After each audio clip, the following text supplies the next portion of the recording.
बच्चों, आज हम भाषा अभ्यास पुस्तक में कविता सीख करेंगे जो कि पृष्ठ नंबर 45 पर है। तो आप अपनी किताबें 45 पृष्ठ पर खोल लीजिए।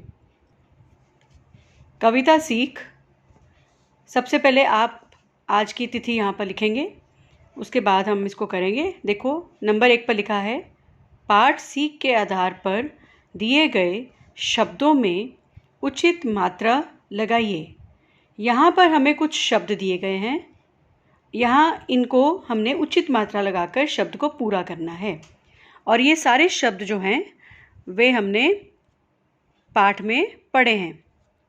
तो पहला शब्द है द और श, इसको हम मात्रा लगाएंगे ए की और ये बन जाएगा देश। ठीक है। आगे है व ज और य, इसको ई की मात्रा लगेगी और ये बनेगा विजय। अगला शब्द पे आ की मात्रा लगाकर बनेगा शब्द कायर। उसके बाद है शहीद, इसमें ई की मात्रा लगेगी। अब दूसरी तरफ देखो, यहाँ हम आ की मात्रा लगाएंगे और शब्द बन जाएगा काम। फिर अगला शब्द बनेगा ओ की मात्रा लगाकर धोखा। अगला शब्द है बुद्धिमान, यहाँ पे ई की मात्रा लगेगी। फिर आगे है मेहनत, तो इसको ए की मात्रा लगाएंगे तो शब्द बनेगा मेहनत। इस प्रकार हम ये शब्दों को पूरा कर लेंगे। अब नंबर 2 पे आइए। यहाँ पे हमें कुछ वर्ण दिए हैं, जैसे कि ज्ञ, अण, त्र, कश वाले दो शब्द लिखिए। तो बेटा, मैंने यहाँ पर कुछ शब्द लिखे हैं। इसके अलावा भी आपको जो शब्द आते हैं इन्हीं वर्णों से आप लिख सकते हैं। तो ज्ञ से मैंने लिखा है ज्ञान, ज्ञानी। अण से लिखा है कण, रण। उसके आगे त्र है, त्र से लिखा है पत्र, चित्र। ठीक है।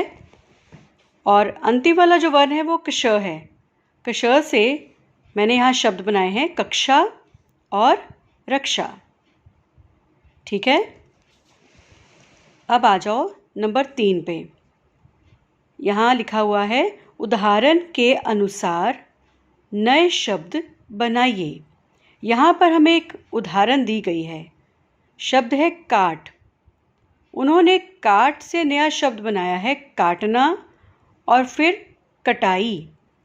इसका मतलब है कि हमें यहाँ पर दिए हुए शब्दों में पीछे ना और ई लगाकर नए शब्दों को तैयार करना है। तो अब हम इसको करेंगे। पढ़, पढ़ के पीछे ना लगेगा तो ये बन जाएगा पढ़ना। और अगर पढ़ में ई लगेगा तो वो बन जाएगा पढ़ाई। ठीक है। पढ़, पढ़ना, पढ़ाई। इसी तरह अगला शब्द है लिख। लिख में भी हमने ना और ई को प्रयोग करना है। पहले हम लिख में ना लगाएंगे तो बनेगा लिखना, और अगर ई लगाएंगे तो ये शब्द बन जाएगा लिखाई। लिख, लिखना, लिखाई। इसी प्रकार सिल, सिलना, सिलाई। तो ये पृष्ठ हमने पूरा कर लिया। अब हम पृष्ठ नंबर 46 करेंगे और यहाँ पर सबसे ऊपर लिखा है लग। लग से बनेगा लगना और लगाई। धुल, धुलना, धुलाई। ठीक है, समझ आ गया। अब नंबर 4 पे आइए। यहाँ लिखा हुआ है सोच समझ कर लिखिए। इस तरफ हमें भारत का जो है वो नक्शा दिखाया गया है। इसका मतलब भारत के बारे में हमें वे कुछ पूछने जा रहे हैं। सबसे ऊपर है हमारे देश का नाम। तो आप सबको पता है हमारे देश का नाम क्या है, भारत। तो यहाँ आप लिखेंगे भारत। दूसरा है हमारे देश की राजधानी, जो कि है दिल्ली। तो यहाँ आप लिखोगे दिल्ली। फिर आगे है हमारा राष्ट्रीय पशु।